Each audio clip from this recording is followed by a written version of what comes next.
Upcoming Magic.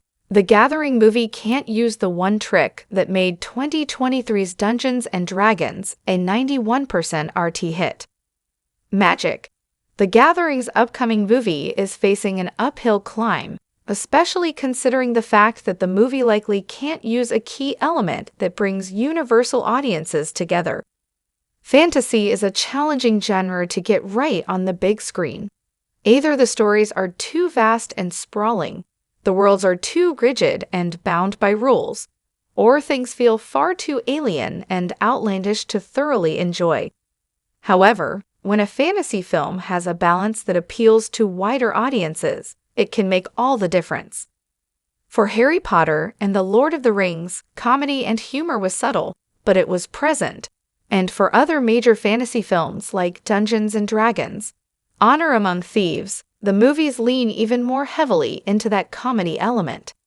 However, if a fantasy series aims to maintain a more serious and somber tone, then the format is usually better suited for television, as seen in Game of Thrones, His Dark Materials, and The Wheel of Time.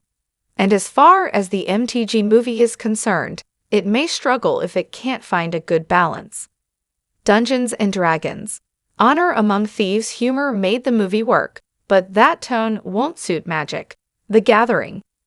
Both MTG and D&D have their foundations in a real-world game that encourages players to engage in the fantastical side of the story.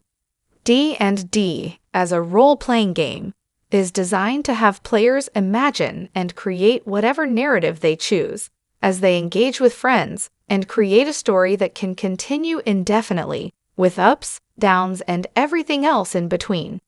MTG, on the other hand, is a more competitive format that pits players against each other as they seek to dominate the battlefield and win a decisive victory. As such, MTG tends to be more serious, although the role-playing side is emphasized less. When it comes to creating a film about MTG, it will no doubt include planeswalkers, magical creatures, spells, magic, and all sorts of intriguing fantasy elements, but it's unlikely to have a story that could be characterized as comical. Instead, the world of MTG resembles TLOTR more closely, with vast lore and a wide range of species, factions, and kingdoms.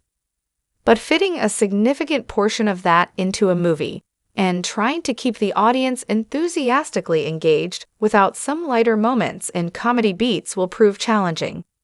A more serious tone can help Magic: The Gathering avoid D&D's box office disappointment. For Magic: The Gathering to succeed at the box office, the film will need to lean into its strengths. It needs to include iconic characters from the card game, and it needs to choose a smaller portion of the events to focus on and build a story around. And this very likely means the film will need to maintain a more serious tone, rather than confusing the audience with mixed messages and loose storytelling that tries to do everything and ends up doing nothing well. This means there is a ready-made audience prepared to give the film a chance, but that won't last if the movie feels totally unrecognizable. MTG is a fantastically popular game, with a dedicated fan base that ranges from the casual card player to the hardcore Friday Night Magic tournament champion. This means there is a ready-made audience prepared to give the film a chance, but that won't last if the movie feels totally unrecognizable. It needs to feel like the game, and for that to happen, there needs to be some form of conflict and contention. If the movie can get the tone of Magic: The Gathering right, it has a chance to succeed, and potentially even outperform Honor Among Thieves.